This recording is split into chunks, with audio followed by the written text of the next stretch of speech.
ولی کے پہچاننے کے لیے کرامت شرط نہیں ہے، کرامت ایک ذریعہ ہے، ضروری نہیں ہے۔ کتنے اولیاء ہیں جن کی کرامات ہمارے تک نہیں پہنچی لیکن وہ اللہ کے ولی ہیں۔ سب سے بڑے ولی اس امت کے صحابہ تھے، ان میں سے کتنے کی کرامات ہمارے پاس پہنچی ہیں لیکن ہم انہیں اللہ کا ولی مانتے ہیں۔ تو یہ کوئی شرط نہیں ہے، شرط ایمان اور تقوی ہے، اور باقی احادیث میں مختلف ان کی علامتیں بتائی گئی ہیں۔ الذین اذا رأوا ذکر اللہ، ایمان اور تقوی سے متصف بندگان خدا کی ایک علامت یہ ہے جب تم ان کی صحبت میں بیٹھو تمہیں خدا یاد آ جائے، اللہ کی یاد آنے لگے۔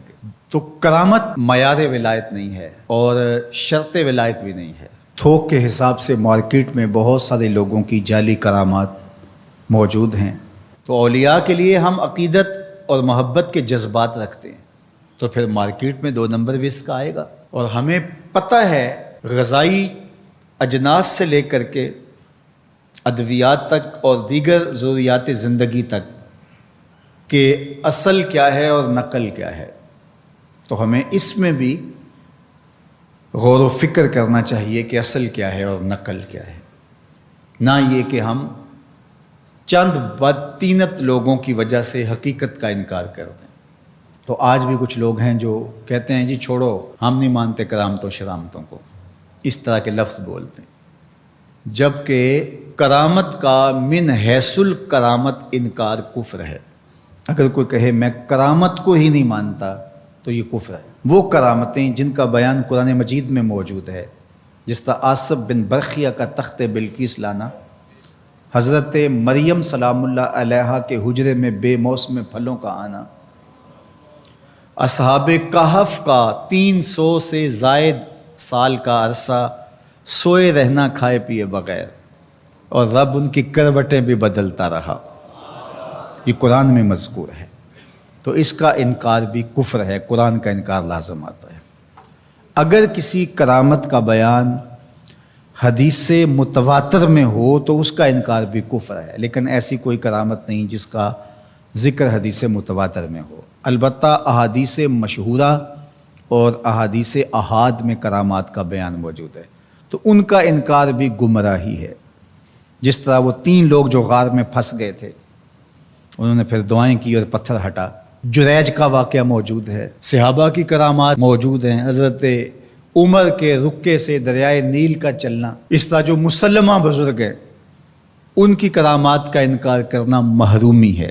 لیکن یہ بات بھی ذہن میں رکھے کہ کرامت اللہ کی طرف سے بندے کو دی جانے والی ایک عزت ہے، لیکن ولی کی زندگی کا مقصود رضائے الہی کی طلب ہے، کرامتوں کی طلب نہیں۔ لیکن عمومی طور پہ ہمارے اسٹیجوں کے اوپر اولیاء کے حوالے سے جو بات کی جاتی ہے، بس آپ سننے کے لیے بیٹھے ہیں اور خطیب صاحب نے کان پہ ہاتھ دھرا اور 2-4 کرامتیں سنائیں اور چلے گئے، معیار بتایا ہی نہ، جس کے نتیجے کے اندر بہت سارے عوام اس سے غافل ہوتے ہیں۔ میں اللہ کا شکر ادا کرتا ہوں کہ ہم نے ہمیشہ اس بات کا التزام کیا ہے کہ لوگوں کے سامنے پوری تصویر رکھیں، کیونکہ مجھے اس بات کا احساس ہے کہ آپ لوگ کتنی محنت کر کے کہاں کہاں سے چل کے آتے ہیں۔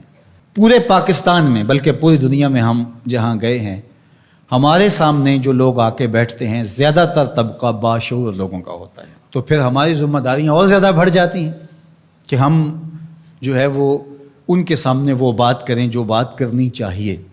اس منبر سے آپ کو وہ چیز نہیں ملے گی جو عوام کی ڈیمانڈ ہوگی، وہ چیز ملے گی جو عوام کی حقیقی ضرورت ہوگی۔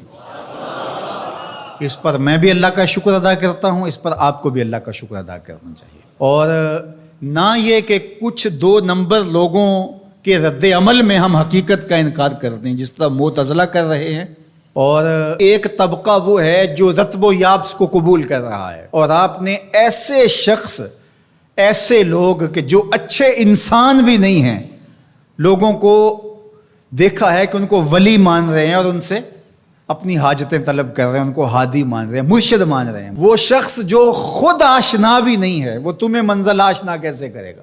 میں کتنے لوگوں کو جانتا ہوں جن کو فہم دین ہی میسر نہیں ہے. یہ میں ان لوگوں کی بات نہیں کر رہا جو منہ دراز ہیں اور بالکل ننگ دھڑنگ ہیں، ان کی بات نہیں کر رہا. جو بظاہر حلیے میں بھی ہیں ان کا فہم دین ہی ناقص ہے. کتنے ایسے علماء کو جانتا ہوں ان کی توحید کا تصور ناقص ہے. تو یہ بدبختی ہوتی ہے. اب وہ کیا کسی کی رہنمائی کریں گے؟ جو خود ڈوب رہا ہے وہ کسی کا ہاتھ کیسے پکڑے گا؟ لیکن عوام ظاہر ہے ان کے گرد آئے اور ان کا کاروبار چمک رہا ہے، اور کرامتیں ہیں کہ تھوک کے حساب سے بنتی ہیں، اور پھر اس کی مارکیٹنگ کرنے والے بھی ہوتے ہیں، اور پھر اسی بنیاد پر ہی جو ہے وہ ان کا سارا سلسلہ چلتا ہے. اللہ کے ولی یہ نہیں چاہتے کہ ہماری کرامات ظاہر ہوں اور لوگ ہماری طرف لپکیں ہماری کرامت کی وجہ سے. یہ نہیں ہے.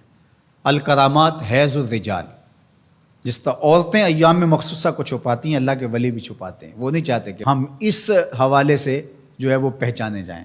باقی دور موجود کے اندر کسی صالح متقی شخص کی کوئی ایسی بات سامنے آئے تو شریعت کے میزان پہ پرکھا جائے.